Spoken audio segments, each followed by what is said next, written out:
അത് പാടിയതിൽ എന്താ നിങ്ങൾക്ക് പ്രശ്നം എന്നാണ് എന്റെ ചോദ്യം. ഞാൻ പറഞ്ഞല്ലോ, കുട്ടികളെ അത് പഠിപ്പിച്ചു കൊണ്ടുവരികയാണ്. നിപിൻ പറഞ്ഞത് കേട്ടാൽ തോന്നും സംഘപരിവാറിന്റെ വലിയ ആശയങ്ങളും ഭാരതാംബ എന്ന ബിംബത്തെയും ഭാരതാംബ എന്ന സങ്കല്പത്തെയും ഒക്കെ മനസ്സിലാക്കിയാണ് എന്ന് നിപിന് തോന്നില്ലേ?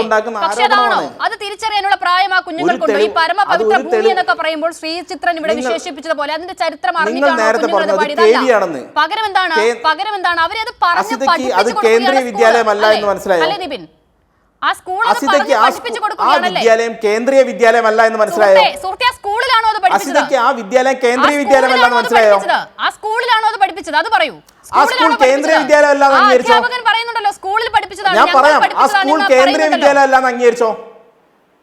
കേന്ദ്രീയ വിദ്യാലയമല്ല എന്ന് അംഗീകരിച്ചോ? നിപിൻ, ആ അധ്യാപകൻ പറയുന്നത് താങ്കൾ കേട്ടിരുന്നത് ഞങ്ങൾ സ്കൂളിൽ പഠിപ്പിച്ചതാണ്, ഞങ്ങൾ പഠിപ്പിച്ചതാണ്. അല്ലാതെ നിപിൻ പറയുന്നത് പോലെ സുഹൃത്തെ വിഷയത്തിൽ നിന്ന് മാറിപ്പോകരുത്. ആദ്യ പദത്തിൽ പറഞ്ഞു അത് കേന്ദ്രീയ വിദ്യാലയമാണ്. നിപിൻ പറയുന്നത് അത് കേന്ദ്രീയ വിദ്യാലയമല്ലെന്ന് ആദ്യം നിങ്ങൾ അംഗീകരിക്കും. ശരി, അത് കേന്ദ്രീയ വിദ്യാലയമാണെങ്കിലും പഠിപ്പിച്ചു, അവിടെയാണല്ലോ പ്രശ്നം. ആ കുഞ്ഞുങ്ങളത് സംഘത്തിന്റെ ആശയം പ്രചരിപ്പിക്കാൻ വേണ്ടി അല്ല കുഞ്ഞുങ്ങളത് പഠിക്കുന്നത്. അവർക്ക് അതിന്റെ അർത്ഥം അറിയില്ല. അർത്ഥം അറിയാതെ അവർ വന്നു നിന്ന് പാടുകയാണ്. അവർക്ക് പറഞ്ഞു പഠിപ്പിച്ചു കൊടുക്കുകയാണ്. തെളിവില്ലാതെ ആരോപണം പറയുന്നതാണ്. സുഹൃത്തെ ഒരു മിനിറ്റ്, കുഞ്ഞുങ്ങളെ പഠിപ്പിച്ചു എന്ന് പറയുന്നത് അധ്യാപകനാണ്, ആ പ്രഥമ അധ്യാപകൻ. അദ്ദേഹം അഭിമാനത്തോടു കൂടി പറയുകയാണ് ഞങ്ങൾ പഠിപ്പിച്ചതാണ്. പ്രധാന അധ്യാപകൻ അങ്ങനെയല്ല പറഞ്ഞത്. പ്രധാന അധ്യാപകൻ പറഞ്ഞത് ഞാൻ പറഞ്ഞുതരാം. പ്രധാന അധ്യാപകൻ പറഞ്ഞത് സ്കൂളിൽ പാടാറുണ്ട് എന്നും എല്ലാ ദിവസവും പർട്ടിക്കുലർ ഇവന്റിന് വേണ്ടി പഠിപ്പിച്ചതല്ല. നിങ്ങൾ പറയുന്ന ലാർജർ കോൺസ്പിറസി ഇതിന്റെ അകത്തില്ല. അവർ സ്വാഭാവികമായി പഠിച്ച പാട്ട് അവരോടൊരു പാട്ട് പാടാൻ പറയുമ്പോൾ, ഒരു ഗീതം പാടാൻ പറയുമ്പോൾ അവർ പാടുന്നു.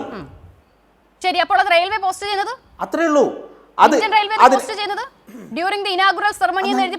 ആ പാട്ട് നല്ലതായതുകൊണ്ട് മറ്റു പാട്ടുകളും അവിടെ പാടുന്നത് അതൊന്നും നല്ലതായിരുന്നില്ലേ? ഭഗത് സിംഗും ജാൻസിയും ഇവിടെ എന്ന് പറയുമ്പോ എന്താ കുഴപ്പം? ഉണ്ടല്ലോ. ശ്രീനാരായണ അരവിന്ദൻ എന്ന് പറയുമ്പോ എന്താ പ്രശ്നം? ഉണ്ടല്ലോ. ഭാരതാംബ എന്ന് പറയുമ്പോ എന്താ പ്രശ്നം? ഭാരതാംബ എന്താണ് പ്രശ്നം? ഈ ഭൂമി പരമപവിത്രമല്ലേ? അതാണ് ഈ ഭാരതം പരമപവിത്രമല്ലേ? നിങ്ങൾക്ക് ഈ ഭാരതം ഈ ഭൂമി മോശമായി തോന്നുന്നുണ്ടോ? നിങ്ങൾക്ക് ഈ ഭൂമി മോശമായി തോന്നുന്നുണ്ടോ?